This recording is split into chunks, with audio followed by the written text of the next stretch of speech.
In today's video, I want to share why you, as the CEO of your life, should conduct a quarterly review meeting and how you can use this to just be more grateful, more fulfilled, and ultimately achieve more and make more money in the next 3 months. So my name is Mario. I'm a performance coach, endurance athlete, and entrepreneur. And like I mentioned in today's video, I want to share how you can think about your life like you would a CEO would think about his or her business.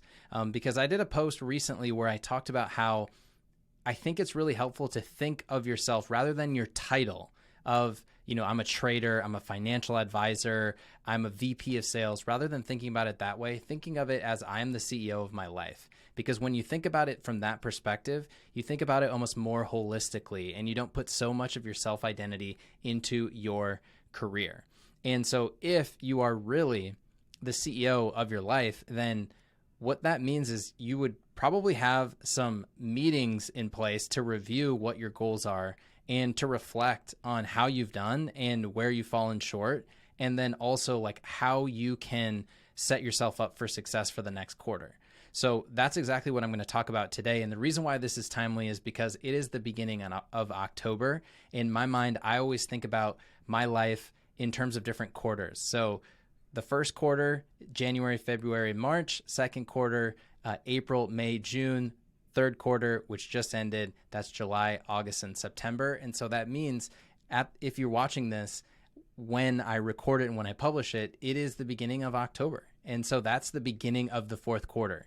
And the athlete in me always thinks about the fourth quarter as that time to really buckle down and to put your best effort forward. So if you are really the CEO of your life, if you're bought into getting the best possible results, then I want to walk you through what the quarterly review meeting looks like and how you can actually do this in your life. So I have been doing this for the past couple of years, honestly, in my own life, in my business, but I also go through this exact same process with my wife, Emily, and we review our relationship and we treat our relationship as seriously as anything. And so that's where it's I just want to challenge you. When was the last time that you actually reflected on the results that you're getting in your life? And if it's been a while, then this will be a really helpful video for you. So with that kind of intro, what I want to do now is I want to actually walk you through the template that I use for conducting a quarterly review for your life. All right, so let's get into what this process actually looks like. So this is the template that I put together for this meeting that I use on myself, but I can also share it with you once we go through this process. So the first thing is, before you get started with this type of a review meeting or a check-in, you kind of want to make sure that you're in the right environment, you're in the right headspace, and you have at least 30 minutes. So I like to find a quiet area, play some music, kind of make sure I'm in a good spot before I go through this. You definitely don't want to be super stressed or have a bunch of things going on. This is a time to be intentional and be focused. So once you're in that spot, what you want to do initially is just remind yourself, what did I actually do this quarter? And this is what I call the review. So you go back through all of your pictures from the previous 3 months. So for me, I take a lot of pictures, taking pictures of my girls, taking pictures with my wife, taking pictures with my clients. And so that is, I find, is one of the best ways to just remind myself, what did I actually do? And it's really interesting when you go through this process, because a lot of time you actually forget some of the bigger things that you do on a daily or a weekly basis. Maybe some big events that you had, or even trips, you'll forget that you even did those. So that's why this process is super helpful, to just go back and review those pictures. Then another thing that I find is you kind of forget about some of the everyday moments, some of the really special things that came up over the past quarter. And that is why it's super helpful to go back and look at your pictures. So that's really the first thing that I do, is look at my pictures. Then what I do after that is I go back and I look at my calendar.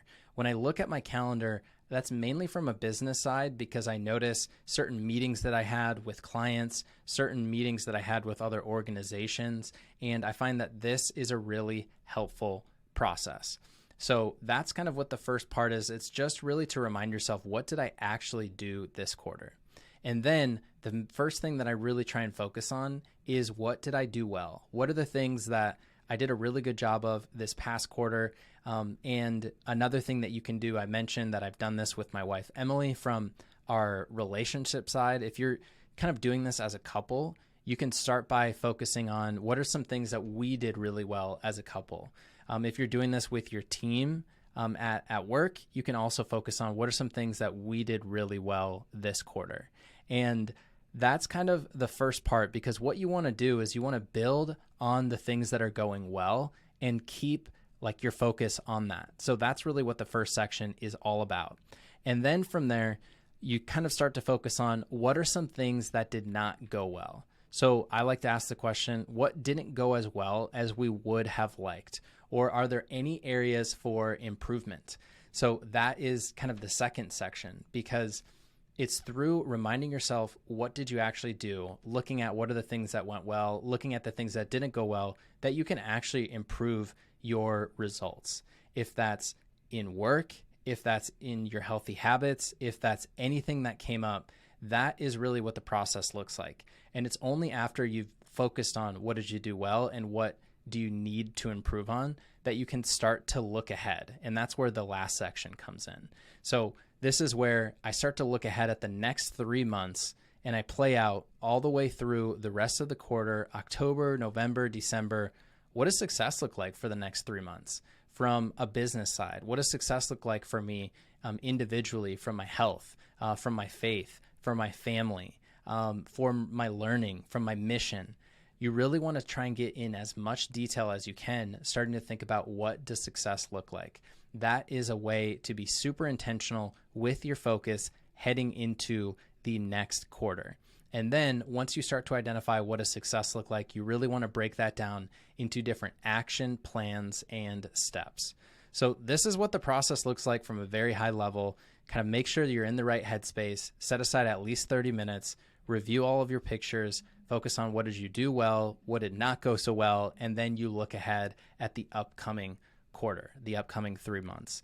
And that's, if you just did that, you would be ahead of like 95% of everybody else around you, because most people are not as intentional as you are when it comes to your personal development, your professional development, and really like the things that matter.